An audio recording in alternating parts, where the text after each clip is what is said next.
So there are two things which you should know about any dash cam which are very important and a practical point to look out for.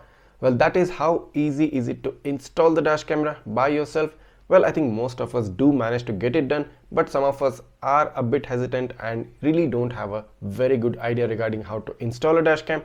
And the second most important thing is what are the in-app settings of this dash camera and what kind of a flexibility or convenience the in-app settings provide you in giving you the best experience you can get from a dash cam.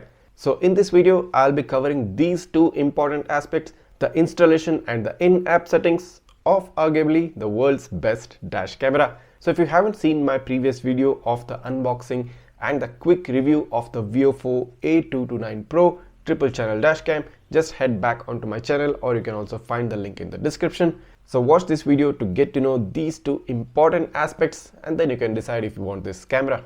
Let's get started.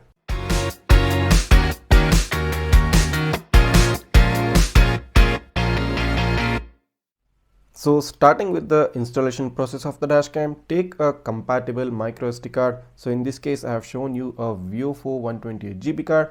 Insert it into the memory card slot until you hear a clicking sound. Following this, remove the 3M sticker covering from the windshield mount of the dash camera. Take out the cover very carefully and very gently so as to not damage the gum tape inside. Following this, remove the sticker covering from the lens of the front dash cam. So most of the times we tend to forget this and the video comes out very blurry. So make sure you have removed the sticker. Also following that, remove the sticker from the back of the camera which is covering the display of the camera. So this is also a very important step. Then find a suitable area, preferably along the center of the windshield, and stick the camera right onto the windshield and press around gently so that the gum tape adheres very well onto the windshield. Alternatively, you can also use a electrostatic sticker as well. Following this, take the interior camera and remove the sticker covering the lens of the camera. You can differentiate the interior camera from the prominent 4 LED lights being seen adjacent to the lens. Also remove the 3M sticker from the mount of the interior cam. Find a suitable place and make sure there is no dust or dirt on the area where you are trying to stick it. Then stick the gum tape onto the windshield and press around the gum tape so that the camera adheres firmly onto the windshield and there is no scope for any movement of the dash cam. Then take the connecting cable for the interior camera. Now this is a short cable with a 3.5 mm jack at one end and a Type-C port at the other. So insert the Type-C port into the dash cam and insert the 3.5 mm jack into the main camera unit. So once that's done, take the rear camera, follow the same steps as the interior, just remove the sticker covering the lens of the camera, and following that, remove the 3M sticker from the windshield mount of the rear camera. Again, make sure that you are removing the sticker very gently so that you do not peel off the gum tape. Clean up the windshield area from any dust or dirt and apply the rear camera right in between those defogger lines, so that whenever you use the defogger lines, they do not interfere with the adhesion of the rear dash cam. Press the rear camera firmly onto the windshield so that it adheres firmly onto the designated surface. Take the rear camera cable, the Type-C port with a straight connector, and insert it into the Type-C port of the rear camera. The other end of the cable, which is a L-shaped Type-C connector, well, this goes into the main unit of the camera, so just plug in into main unit and the rear camera connection is done. Following this, access the power outlet of your car and insert the 12-volt adapter which is provided within the box. So insert this adapter into the 12-volt socket of your car, then insert the USB male port into the 12-volt adapter. Take the other end of the power cable and insert the Type-C connector into the Type-C port of the main front dash camera.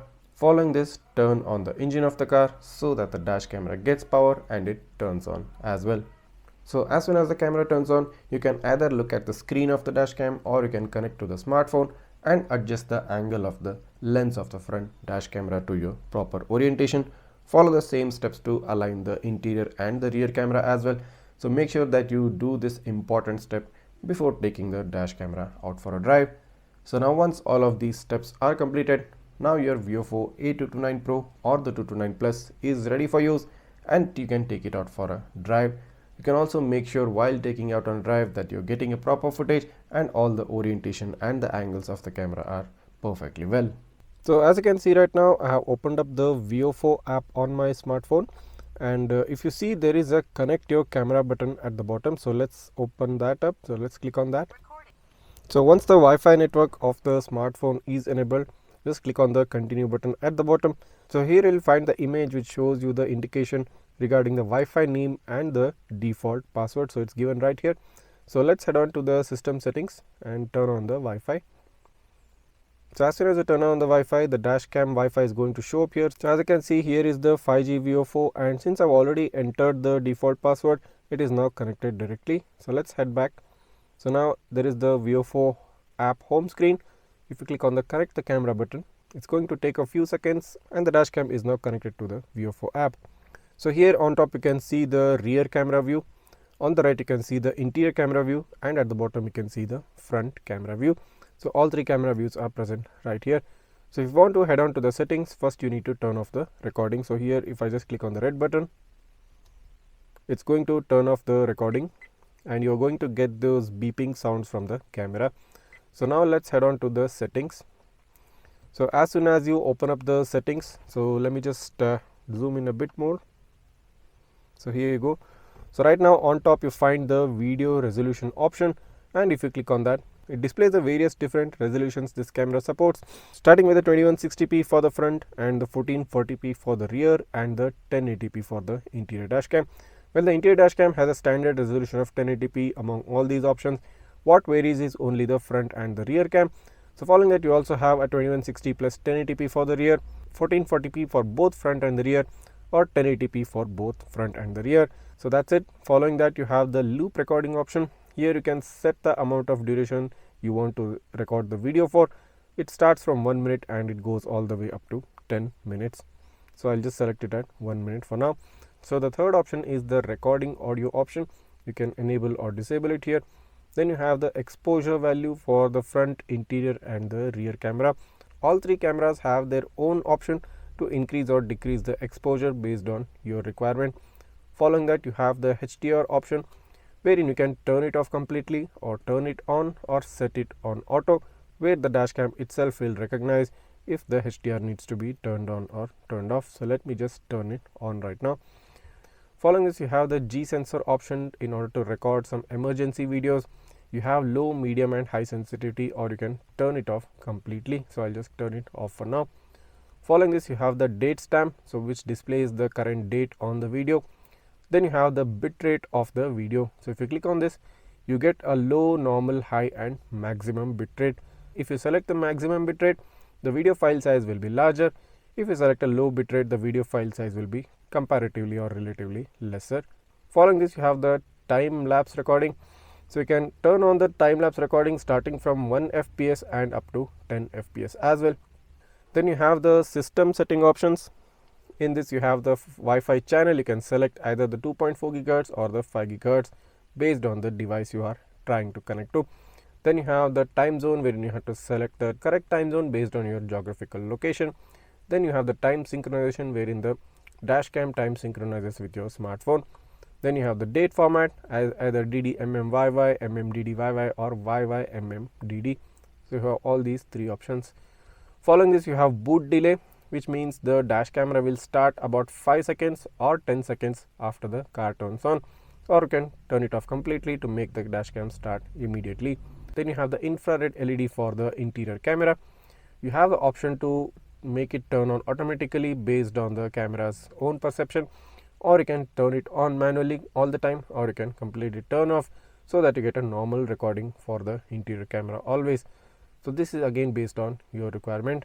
Then you have the LED status in normal recording. You can make everything turn on or everything off, or power LED only. So this again you can change, and LED status in parking recording you can change that as well. Following that, you have the parking mode. Now this you'll have to install the hardware kit in order to activate the parking mode, but you can still access the settings within the app.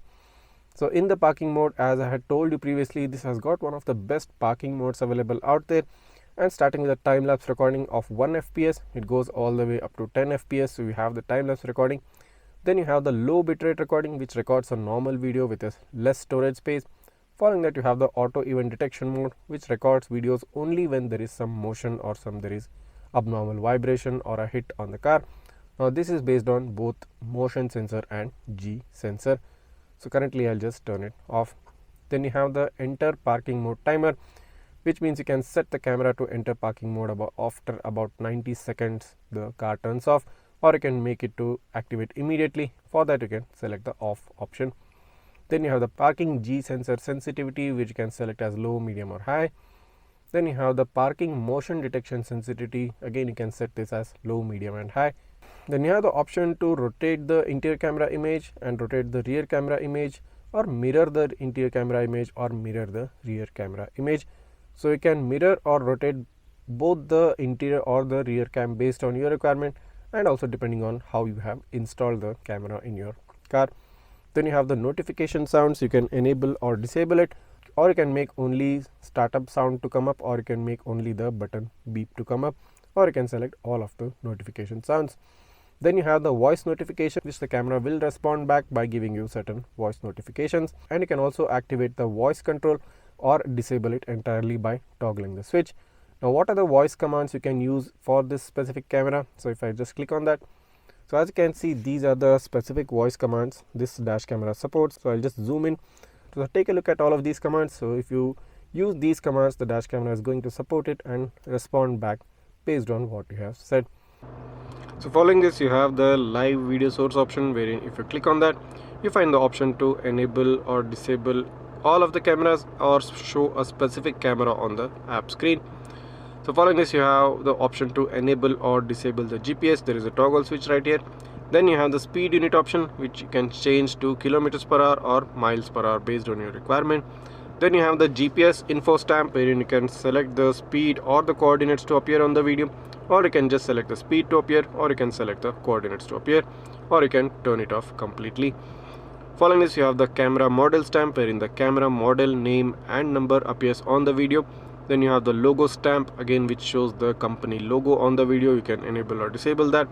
Then you have the screensaver option, wherein the screen will turn off after a maximum of about 3 minutes or a minimum of about 3 seconds. Then you have the frequency option, where you can select either 50 Hz or 60 Hz. Then you have the language option of the dash camera. Then you have the voice notification volume, which you can set low, medium or high.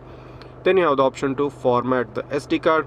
Then you have the Wi-Fi name, SSID, you can change the Wi-Fi password. Following this, you have the custom text stamp, where you can write any custom text to appear on the camera. Now I have written the name of my car. Then you have the car license number option, where you can make the license number of your car appear on the video. Then you have the option wherein it shows the free space available on the car. Then you have the reset camera settings to a factory settings. And lastly, there is the app version and the firmware version being displayed in the app. So as you can see, the dash camera shows 3 different views in the app. You can also switch the view by clicking on the switch camera button.